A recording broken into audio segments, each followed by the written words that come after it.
وما ارسلنا کا ہم نے آپ کو بھیجا ہی نہیں الا رحمت للعالمین مگر العالمین کے لیے، تمام جہانوں کے لیے، ساری خدائی کے لیے، پوری مخلوق کے لیے رحمت بنا کر۔ یعنی پتہ چلا ماسب المذکور کی نفی ہو گئی، کیا مطلب؟ مطلب یہ کہ آقا کریم بس رحمت ہے اور رحمت کے سوا اور کچھ نہیں ہے۔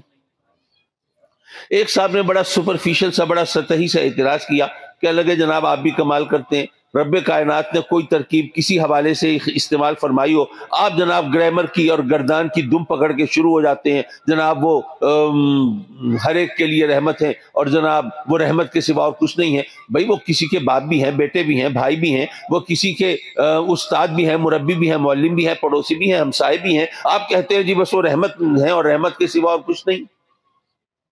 میں عرض کروں گا کہ رب کائنات نے ہمیں یہی سمجھایا ہے کہ اے میرے بندو یاد رکھو میرا محبوب کسی کا باپ بھی ہے، کسی کا بیٹا بھی ہے، لیکن یاد رکھو اگر وہ باپ ہے تب بھی رحمت ہے، بیٹا ہے تب بھی رحمت ہے، اگر پڑوسی اور ہمسایہ ہے تب بھی رحمت ہے، اور استاد اور معلم ہے تب بھی رحمت ہے، وہ ہر حال میں بس رحمت ہے اور رحمت کے سوا اور کچھ نہیں ہے۔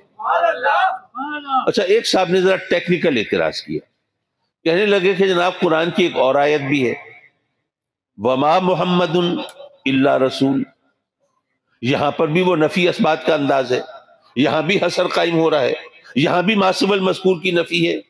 اللہ فرماتا ہے میرا محبوب تو رسول کے سوا اور کچھ نہیں۔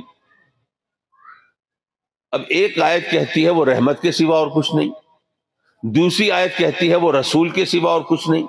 اب بتائیے کس آیت کو ترجیح دیں؟ اور بات صرف ترجیح دینے کی نہیں ہے، یہاں تو قرآن کی صداقت معاذ اللہ داؤ پہ لگتی ہے، کیونکہ قرآن میں رب کائنات نے ارشاد فرمایا کہ اگر قرآن کسی بندے کا کلام ہوتا، بشر کا کلام ہوتا، تو تم دیکھتے کہ اس میں بڑی کنٹراڈکشن ہوتی، تضاد ہوتا، ایک آیت دوسری آیت کے خلاف ہوتی، ٹکراتی۔ آج کل ماشاءاللہ سوشل میڈیا پر آپ کے پاس آتی ہوں گی نا وہ پوسٹ وغیرہ کہ فلاں لیڈر نے پہلے یہ کہا تھا آج یہ کہہ رہا ہے، فلاں لیڈر نے پہلے یہ کہا تھا آج یہ کہہ رہا ہے۔ تو اس طرح انسان ہے نا، بات کرتا ہے پھر بھول جاتا ہے، پھر اس کوئی اور بات کر دیتا ہے، بعد میں وہ جسٹیفائی کرتا رہتا ہے، نہیں جناب میری اس بات کا مطلب تو یہ تھا اور اس کا یہ مطلب تھا۔ تو انسان کی باتوں کے اندر وہ تضاد ہوتا ہے، ٹکراؤ ہوتا ہے، تصادم ہوتا ہے، کنٹراڈکشن ہوتی ہے، لیکن یہ قرآن اللہ کا کلام ہے، اس میں تضاد نہیں ہوگا، ایک آیت دوسری آیت سے ٹکرائے گی نہیں۔ لیکن اب کیا کریں، ایک آیت کہتی ہے کہ وہ رحمت کے سوا کچھ اور نہیں، دوسری آیت کہتی ہے وہ رسول کے سوا اور کچھ نہیں، یہ تو بظاہر کھلا ٹکراؤ تصادم نظر آ رہا ہے۔ اب کیا کریں؟ مجھ سے سوال کیا تو مجھے اللہ نے توفیق دی، میں نے جواب دیا کہ بھائی اس سوال کا جواب تو اسی آیت میں موجود ہے، کہیں اور جانے کی ضرورت ہی نہیں۔ وما ارسلناک الا رحمت للعالمین، ہم نے آپ کو نہیں بھیجا مگر العالمین کے لیے رحمت بنا کر۔ اچھا یہ تو نفی اسبات کے انداز میں یہ گھما کے ہم نے ترجمہ کیا نا، اگر اس کو ایک پلین سٹیٹمنٹ، ایک سیدھا سادہ بیان اگر ہم بنائیں تو یوں کہیں گے نا کہ اللہ فرماتا ہے اے محبوب ہم نے آپ کو تمام جہانوں کے لیے رحمت بنا کر بھیجا۔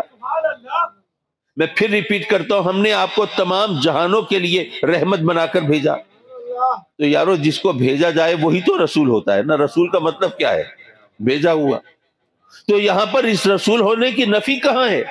یہاں تو اس کی وضاحت ہو رہی ہے، اس کی تفصیل بیان کی جا رہی ہے، میرا محبوب محض رسول نہیں بلکہ رسول رحمت ہے۔ تو ایک صاحب نے اور اعتراض کیا، کہنے لگے کہ جناب اب آپ شروع ہو گئے، جناب وہ تمام کائنات کے لیے رحمت، العالمین، عالمین جمع کا صیغہ، اس پر الف لام داخل ہوا، استغراق کا مفہوم دیتا ہے، عوام کو پھر پتہ نہیں چلا کہ کیا دیتا ہے۔ مطلب یہ کہ العالمین سے مراد یہ ساری خدائی، یہ تمام کائنات، ساری کی ساری موجودات، اللہ کے سوا جو کچھ ہے وہ سب العالمین میں شامل ہے، وہ چاند ہے یا سورج ستارے ہیں یا سیارے فرشتے ہیں یا انسان ہیں، وہ حیوان ہیں یا جن ہیں، وہ جو بھی ہیں، وہ جناب خشکی ہے یا تری ہے، وہ سدرہ پر محو پرواز جبریل ہیں یا زمین پر رینگنے والے کیڑے ہیں، ذرہ ذرہ قطرہ قطرہ پتا پتا بوٹا بوٹا العالمین میں شامل ہے۔ اللہ فرماتا ہے ہم نے آپ کو العالمین کے لیے رحمت بنا کر بھیجا۔ تو اعتراض کرنے والے نے کہا کہ جناب کمال کرتے ہیں، رحمت تو جاندار کے لیے سمجھ میں آتی ہے، بے جان پر کوئی کیا رحمت کر سکتا ہے؟ بھائی کوئی جاندار ہے، چاہے وہ انسان ہو یا جانور ہو، اگر بھوکا ہے کھانا کھلا دیجیے، پیاسا ہے پانی پلا دیجیے، اگر موسم کی شدت کے شکار ہے تو موسم سے بچنے کا سامان کر دیجیے، اگر بیمار ہے تو علاج فراہم کر دیجیے، کوئی اور ضرورت ہے اس کی وہ پوری کر دیجیے، لیکن بے جان چیزوں پر آپ کیا رحمت کر سکتے ہیں؟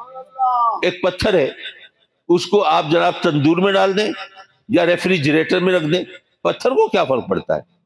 وہ پتھر کو آپ سڑک کوٹنے والے انجن کے نیچے ڈال دیں یا تکیہ لگا کے ماشاءاللہ نرم گرم بستر میں رکھ دیں، اس کو کیا فرق پڑتا ہے؟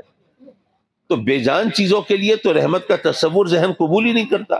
آپ خامخواہ شروع ہو گئے جناب وہ اللہ عالمین کے لیے رحمت، ذرے ذرے قطرے قطرے پتے پتے بوٹے بوٹے کے لیے رحمت. میں نے ان سے کہا کہ جناب اس اعتراض کا جواب تو قرآن کی پہلی آیت میں موجود ہے، الحمدللہ رب العالمین. تمام تعریفیں ہیں اس اللہ کے لیے جو تمام جہانوں کا رب ہے.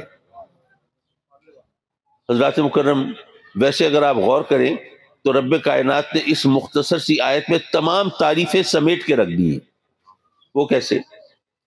دیکھیے، اگر کوئی بچہ ہو، خوش اتوار ہو، بولنے کا سلیقہ ہو، الفاظ کا انتخاب بھی بہت اچھا ہو، ایٹیکیٹس، مینرز، ادب، آداب، قرینہ، سلیقہ اس سے واقف ہو، تو لوگ کہیں گے یار یہ کسی اچھے خاندان کا بچہ ہے، اچھے ہاتھوں میں اس کی تربیت ہوئی ہے، اچھائی نظر آ رہی ہے بچے میں، خوبی نظر آ رہی ہے بچے میں، کمال دکھائی دے رہا ہے بچے میں، لیکن تعریف ہو رہی ہے تربیت کرنے والوں کی، پالنے والوں کی.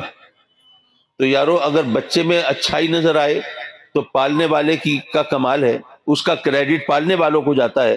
تو وہ جو تمام جہانوں کا پالنے والا ہے، پھر جہاں بھی جو اچھائی ہوگی، خوبی ہوگی، کمال ہوگا، وہ اسی کو کریڈٹ جائے گا نا. نعرہ تکبیر، نعرہ رسالہ، نعرہ تحقیق، علامہ کاظمی شاہ صاحب.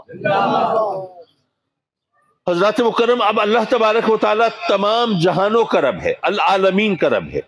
اب بتائیے وہ پہاڑوں کا، پتھروں کا رب ہے کہ نہیں ہے؟ ریگزاروں اور کوہساروں کا رب ہے کہ نہیں ہے؟ وہ سمندروں اور دریاؤں کا رب ہے کہ نہیں ہے؟ جب وہ تمام کائنات کا رب ہے تو اب ذرا سوچئے، بے جان چیزوں کے لیے رحمت کا تصور تو آپ کا ذہن قبول نہیں کرتا، تو بے جان چیزوں کو پالنے کا تصور ذہن قبول کرتا ہے؟ کسی پتھر کی پرورش فرما سکتے ہیں آپ؟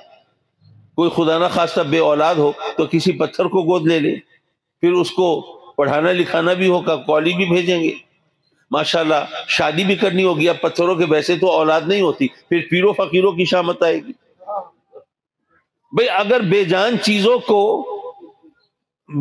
چیزوں کے لیے رحمت کا تصور ذہن میں نہیں آتا تو بے جان چیزوں کو پالنے کا تصور بھی ذہن میں نہیں آتا. لیکن چونکہ قرآن میں اس نے فرمایا کہ وہ تمام جہانوں کا رب، اس لیے ہم اپنی عقل کی ٹانگ نہیں اڑاتے، اگر مگر نہیں کرتے، چوں چرا نہیں کرتے، ہم سر تسلیم کو خم کرتے ہیں، مانتے ہیں وہ تمام جہانوں کا رب. اسی طرح بے شک ہمارے ذہن میں یہ تصور نہ آئے کہ بے جان چیزوں کے لیے کوئی رحمت کیسے ہو سکتا ہے، لیکن جب قرآن نے کہہ دیا تو ہمیں یہاں پہ بھی کوئی چوں چرا نہیں کرنی، یہاں پہ بھی ہمیں ماننا ہے اور سر تسلیم کو جھکانا ہے.